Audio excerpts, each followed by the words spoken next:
Hey, Vsauce!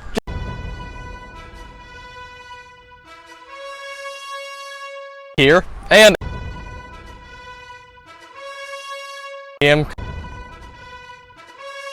and this other guy who followed us home. I want you to look at these two movies side by side. Which one do you think looks better? Well, you might think the one on the left, right? It has so much better special effects than the original Terminator. But isn't there just something more charming and special about the original? Seeing the T-800 animatronic limp towards Sarah Connor and Kyle Reese is so much more visceral and terrifying than a CGI skeleton. But which one is truly better, practical effects or CGI? Well, to answer that question, we're going to have to go back to the start. And where does it start? At the beginning, of course. This is the history of movies, from Oz to Arrakis. The very first motion picture was Roundhay Garden Scene.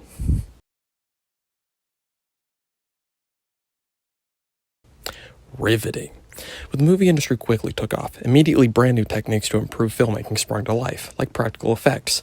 They use real objects and actions to create visual effects in a movie or show. The first movie to have practical effect was The Execution of Mary, Queen of Scots. The film used stop motion to allow Mary's actor to step off the stage and not actually be decapitated by the executioner, which would have likely made filming complicated and only allowed one take for the scene. From then on, movies continued to evolve, eventually gaining color. Pop quiz. What was the first movie to have color? A. Wizard of Oz. B. The World, the Flesh, the Devil. C. Citizen Kane. Or D. The Toll of the Sea. If you guessed A, you would be wrong. Contrary to popular belief, The Wizard of Oz wasn't the first movie to be entirely in color. That title goes to answer B. The World, the Flesh, the Devil. Sick name.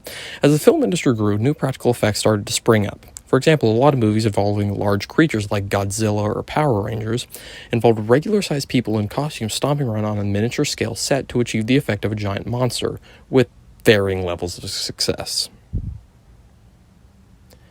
Good lord. Of course, we can't talk about the history of practical effects without once mentioning the man, the myth, the legend, Ray Harryhausen. Harryhausen pioneered many techniques in animation, most famously his work with Jason and the Argonauts in 1963. The scene where the protagonists fight a skeleton army forced Ray to spend months painstakingly sculpting, moving, and photographing clay skeletons, which were then paired with real footage of the actors fighting nothing to create the famous scene. His work helped the film industry develop new practical techniques to give their movies life. One of my favorite methods of practical effects, and also a buzzword for any Gen Z kid with too much internet access, is animatronics. These are real moving practical effects that allow for realistic monsters and creatures such as the xenomorph in Alien, which contain 900 moving parts in the head alone, and some of the dinosaurs in Jurassic Park. I'm not going to talk about that movie though, because Anthony and Connor have been practically foaming at the mouth ready to gush about this movie, which is a really disgusting visual now that I've said that out loud. Animatronics were often used alongside actors in costumes to draw your attention away from how it looked. However, as film progressed further, we started to take a turn towards CGI, especially in the late 80s to early 90s. There are some exceptions, of course. Famously, Christopher Nolan's Dark Knight trilogy used real explosives, miniature models, and other practical effects rather than CGI, and the newest installment in the Alien franchise used a real practical xenomorph. But CGI largely started to replace the practical effects. It was just more cost-effective and looked better like the world of Arrakis and Dune. Of course, that's not my purview. Now, to turn it over to my correspondent, here's Anthony with the weather. Anthony. So, before we can understand CGI, we need to understand practical effects. So, what are they? Well, it's essentially kind of different, but still somewhat the same. It's essentially during the film, where it's produced on set without any CGI or post-production effects. Now, how it is incorporated in films is based around certain angles or certain design props to create illusions. Now, the things encompassing practical effects are extremely vast. You have gunshots, you have props, you have makeup and costumes for humanoids and non-humanoids alike, and then you have things, huge set pieces like explosions. So now we have to ask the question, what is CGI? So it's a bit complicated because it is just supposed to be computer-generated imagery, but that's just at face value. We need to actually understand. So let's look at the purpose, creation, and, well, just application. So CGI is used for 2D and 3D computer generation, and is used to improve backgrounds, characters, and animation. So what are some ways you might see it in films? Well, whenever you see in pre-production or during production, you will see actors in green motion suits or motion capture, but when the movie's finished, it looks completely different. Why is that? So the reason why is because it is gone over with 3D modeling, but they always kind of look different. So why is that? Well, after every so often, it looks different because A, you need to keep the effects different so it doesn't get used to the eye, and also just if you see it every single time, the same effect, it's just going to lose the wonder. So let's look at some really good applications of that and just really bad.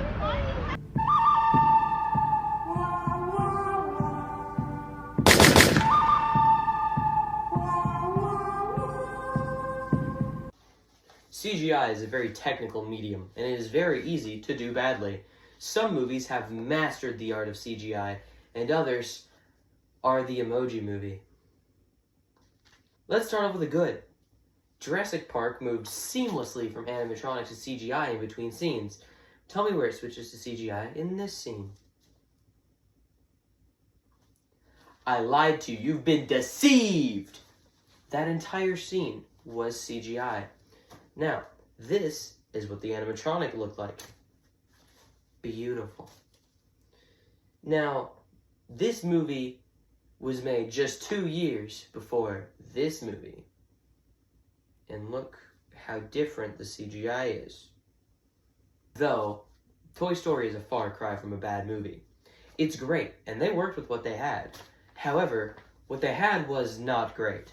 I heard once that they needed over 100 of the best at the time computers and hundreds of hours to animate this dog. Although, I don't know how 100% true that is, so don't quote me on that. But this made huge leaps in CGI animation. Speaking of which, what movie was the first to be fully CGI'd? A. Tron, 1982. B. Toy Story, 1995. C.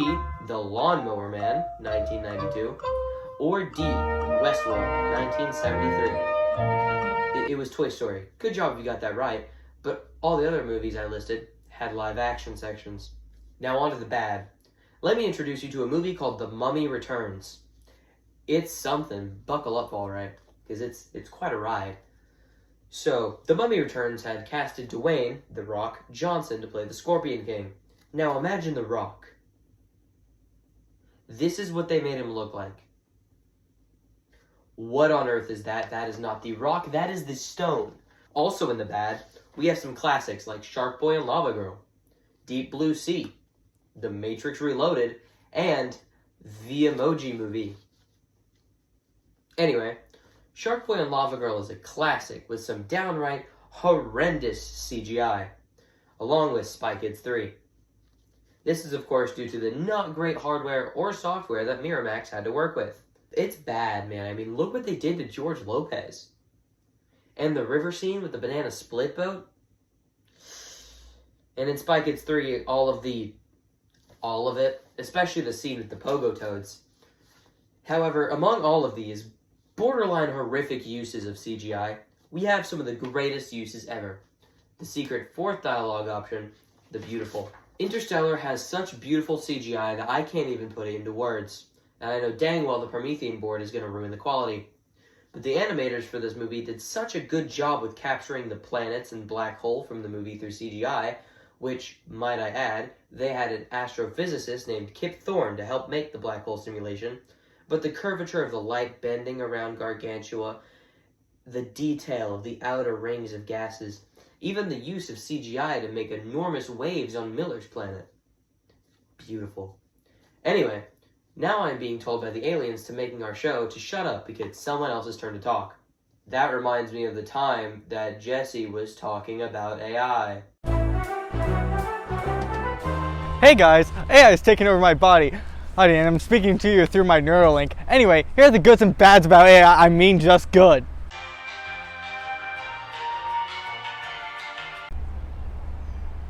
You done yet? Ugh. So AI's goods are that they can make movies cheaper, but at the cost of using a lot of AI resources. But it could also, and it leads to issues with who owns the copyright, the AI company or the movie company. This also leads to props and entire actors being taken out of movies to be replaced with AI. AI. There was even supposed to be an entire AI-generated movie in London, but it got canceled right before its premiere. Here, that happened. I personally feel like AI-generated movies are going to be terrible because they're going to replace actors, take away jobs, and overall make the movie market trash due to corporate greed.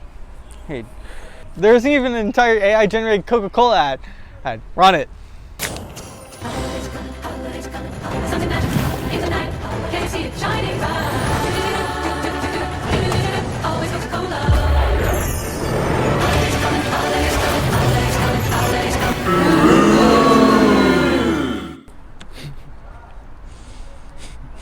Logo and camera. And Disney's already starting to implement a little bit of AI with the movies. We think with Wish. Run a clip of Wish, please. Run a clip of Wish. I give and give and give and give. You'd think they'd all be content. And all I really want is just a little respect. 4, 4, 5, 6, T. What is bad about AI? A, nothing. B, nothing. C, nothing. Or D, nothing. Nothing. So anyway, onto the bad. A bad thing about AI could be that it might start replacing CGI and the CGI artists, which would be very bad since they're already underpaid and working really hard. Big sad. Well, this is a very likely possibility. It's just speculation. Maybe AI might be used fairly and CGI artists and animators would be paid fairly. Really? Yeah, right. So anyway, AI sucks. Coke! Diet Coke! Well, there you have it. After a lot of rambling, we've managed to answer the question. Practical effects are simply better than CGI. CGI has a laundry list of drawbacks, such as massively varying quality, immense cost, being very time-consuming, making it easier to overwork and underpay their workers, being way easier to be replaced by AI, and generally removing the heart and soul of the movies they're used in. Practical effects, on the other hand, make you thoroughly enjoy the movies you watch, because you can see the love that everyone put into the movie. And as Jesse said, the future is likely turning towards AI, which will somehow make Hollywood even more soulless, abusive, and corporate than it already was.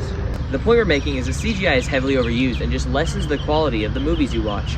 And I, and many others, love movies for their heart, the love and effort poured into the movie. CGI takes the heart away, especially when it's a huge movie studio. There's just none of the magic from the original Star Wars movies that there is in the new ones. It's just a clear sense of corporate greed and an obvious cash grab. And a lot of people agree with us, as you can see in these articles. However, in some areas, we seem to be seeing a resurgence of practical effects and animatronics, which is fantastic news. This is a lot of fun to make, and I can't wait to judge everyone else's video essays. And as always, thanks for watching.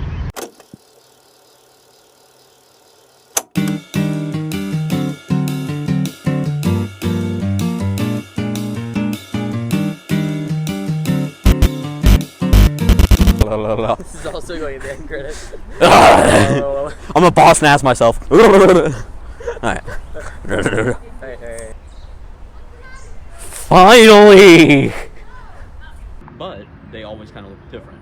So why is that? Well, yeah, you're gonna need Dr. Pepper.